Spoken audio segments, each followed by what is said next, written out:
Hello students, ये आज की डीओई वर्कशीट 29 क्लास 7 की मैथ्स की वर्कशीट है। इस वीडियो में आपको लाइंस और एंगल्स की वर्कशीट 29 मैथ्स की वर्कशीट का सॉल्यूशन मिलेगा। कोई भी डाउट है तो आप मुझसे पूछ सकते हैं। तो चलिए स्टार्ट करते हैं अपनी वर्कशीट नंबर 29। हेलो स्टूडेंट्स, तो आज की हमारी वर्कशीट है क्लास 7 की मैथ्स की worksheet number 29 lines and angles का रिविजन हम यहाँ पे कर रहे हैं। तो let's do one activity. Take some toothpicks, stick, matchsticks, paper strips और straws and arrange them in following manner. तो आप कुछ माचिस की तीलियाँ ले सकते हैं, झाड़ू की सीक या कागज़ की पतली पट्टियाँ या स्ट्रॉ या टूथपिक लेकर कागज़ का निम्न अनुसार चिपकाएं। आप देखें नीचे यहाँ पे आपको कुछ लाइंस दिख रही हैं, ये ब्राउन कलर और ग्रीन कलर में। इसको हम L मान लेते हैं, इसको M और इसको N, इसको A ले लेते हैं लाइन को और इसको B। तो यहाँ पे आप देख सकते हैं, अगर आप मैच स्टिक्स को इसी तरह से स्टिक करें और ये आप लाइंस फॉर्म करते हैं, तो यहाँ पे आपको क्या क्या दिख रहा है, let's understand. First is now label your pasted strips and write down the name of the followings. अगर आप अपनी मैच स्टिक को कुछ इस तरह से लगाते हैं, यहाँ पे 3 का अरेंजमेंट करेंगे और यहाँ पे आप 2 का। Now you have to answer the questions. यहाँ पे कुछ क्वेश्चंस दिए गए हैं, उनको आपको आंसर करना है। First is parallel line. आपको पैरेलल लाइन के लिए आंसर करना है कि फर्स्ट ब्राउन फिगर में पैरेलल लाइन कौन सी है। तो अगर पैरेलल लाइंस देखेंगे तो हमारी फर्स्ट फिगर में देखिए पैरेलल लाइंस हैं, ये L और ये M। पैरेलल लाइन की कंडीशन होती है कि वो लाइन कभी एक दूसरे को मीट नहीं करती। तो ये दोनों लाइन हमारी पैरेलल लाइंस हैं, जिन्हें हम हिंदी में बोलते हैं समांतर रेखाएं। यानी ये रेखा इस रेखा के समांतर है। आप कितना ही इसको इंक्रीज करते जाइए, ये कभी भी एक दूसरे से नहीं मिलेंगी। तो ये कहलाती हैं समांतर रेखाएं यानी parallel lines. Second is transversal lines यानी तिर्यक रेखा। तो तिर्यक रेखा यहाँ पे देखिए आप, ये जो हमारी स्लैंटिंग शेप की जो लाइन होगी ये हमारी ट्रांसवर्सल लाइन होती है। ट्रांसवर्सल लाइन और तिर्यक रेखा। Now third is intersecting line यानी एक दूसरे को प्रतिच्छेद करने वाली रेखाएं। तो जो एक दूसरे को काट रही हैं उन रेखाओं के हमें नाम लिखने हैं। तो यहाँ पे देखिए कौन कौन सी रेखाएं जो एक दूसरे को काट रही हैं, ये L और N, L एंड N एक दूसरे को काट रही हैं। यहाँ पे M और N भी एक दूसरे को काट रही हैं, M एंड N। सिमिलरली यहाँ पे आप देख सकते हैं, तो ये अगर हमारी L है और ये हमारा M और ये N, तो ये देखिए L और N इस पॉइंट पे काट रहे हैं एक दूसरे को। सिमिलरली N और M भी इस पॉइंट पे एक दूसरे को काट रहे हैं, यानी प्रतिच्छेद कर रहे हैं। तो यहाँ पे L और N, L और N एंड M और N, ये हो गया। Now fourth is pair of corresponding angles. तो करस्पॉन्डिंग एंगल्स क्या होते हैं स्टूडेंट्स? जो एंगल एक दूसरे के बराबर होते हैं जब एक ट्रांसवर्सल लाइन पास करती है दो पैरेलल लाइन से, तो ये दोनों एंगल करस्पॉन्डिंग एंगल्स होंगे। सिमिलरली अगर हम आगे बात करें तो ये एंगल भी एक दूसरे के करस्पॉन्डिंग होंगे।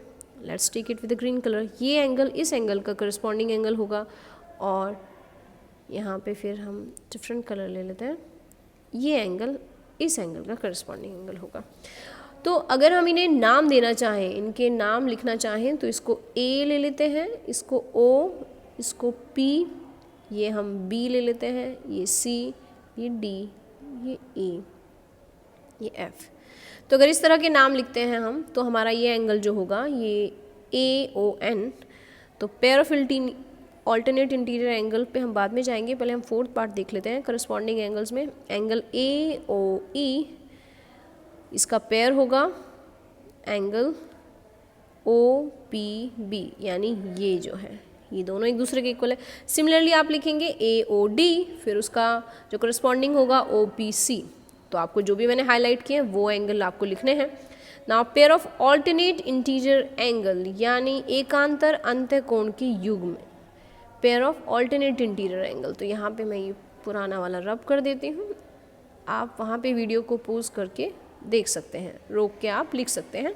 ये नेक्स्ट पार्ट है हमारा। तो pair of alternate interior angle, alternate होना चाहिए, एक छोड़कर एक, ये हमारे एंगल, ये दोनों। तो अगर ये A है और ये O है और ये P है हमारा, ये B और ये C D, तो AOP हमारा ओ पी डी के इक्वल होगा। ये pair of alternate interior angles होते हैं।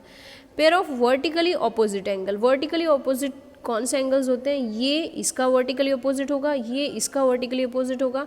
सिमिलरली ये इसका वर्टिकली अपोजिट और ये इसका vertically opposite.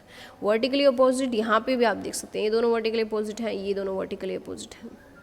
These are vertically opposite angles. तो अगर हम इसमें नाम देना चाहें तो ए बी सी डी, ये ओ, तो angle A O D is vertically opposite to angle C OB.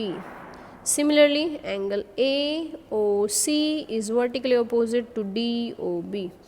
तो ये इसका वर्टिकली ऑपोजिट है और ये दोनों ये यहाँ पे इसका वर्टिकली ऑपोजिट, यानी इसे हिंदी में बोलते हैं शीर्षाभिमुख कोण के युग्म।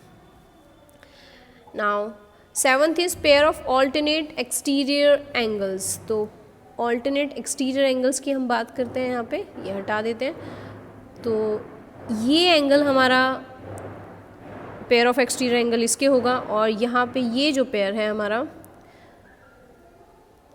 ये इसके ऑल्टरनेट एक्सटीरियर होगा। तो ये आपको लिखना होगा, जिसे हम हिंदी में बोलते हैं एकांतर बाह्य कोण के युग्म। ये आपको ध्यान रखना है। नाउ नेक्स्ट आगे देखते हैं। अगर इसे नेम करना चाहते हो आप तो ए ओ, इसको बी, यहाँ पे सी ले लेते हैं। यहाँ पे इसको आप नेम सेम भी रख सकते हैं, जो हम पहले ले चुके हैं वो भी आप नेम्स ले सकते हैं। तो यहाँ पे अगर आपको नेमिंग करनी है तो A O B is equal to P M Q, यहाँ पे या सॉरी इसको एन ले लेते हैं, एन पी क्यू। तो एक इसका एग्जांपल मैं लिख देती हूँ आपके लिए, A B O sorry A O B and Q M N. तो ये हो गए आपके pair of alternate exterior angles, यानी एक्सटीरियर का मतलब होता है जो कोण बाहर होंगे। तो ये कोण इस कोण के बराबर और ये कोण इस कोण के बराबर होगा। नाउ अंत्य कोण यानी इंटीरियर एंगल्स, इंटीरियर एंगल्स जो पैरेलल लाइन के अंदर जो हमारे एंगल्स आएंगे, समांतर रेखाओं के अंदर जो हमारे एंगल्स आते हैं, सभी इंटीरियर एंगल्स हैं। ये सभी हमारे इंटीरियर एंगल्स हैं। और एक्सटीरियर एंगल को हम रेड से ले लेते हैं, ये सभी हमारे समांतर रेखाओं के बाहर है, तो एक्सटीरियर एंगल हो जाएंगे। नाउ स्टूडेंट्स, ये बहुत ही इंटरेस्टिंग आपको यहाँ पे दिया गया है एक टास्क जो आपको करना है, that is let's look around your house, observe the things minutely inside the house and also recall the pre-COVID era when you used to go out of the home. Now prepare a list of things and situations where you find parallel lines and intersecting lines. तो अपने आसपास आपको घर के चारों ओर नज़र घुमाकर देखना है कि कौन कौन सी आपको रेखाएं देखने के मिलती हैं। जैसे अभी कोरोना महामारी से पहले आप समय याद करें और घर से बाहर जाते थे तो आपको कैसी रेखाएं दिखती थी अपने आसपास। फॉर एग्जांपल, उसके लिए मैं एक एग्जांपल आपको बता देती हूँ। जैसे कि आपके घर का ये डोर है, तो यहाँ पे अगर आप देखेंगे, मान लीजिए आपने यहाँ पे कुछ हैंग कर दिया, तो यहाँ पे देखिए प्रतिच्छेद करने वाली रेखाएं हो गई। ये रेखा इसके समांतर रेखा हो जाएगी, ये रेखा इसके समान। तो इस तरह से अपने आसपास आप किस तरह की रेखाएँ देखते हैं उनके बारे में लिखना है। Second question is also interesting. ये थर्ड पार्ट इज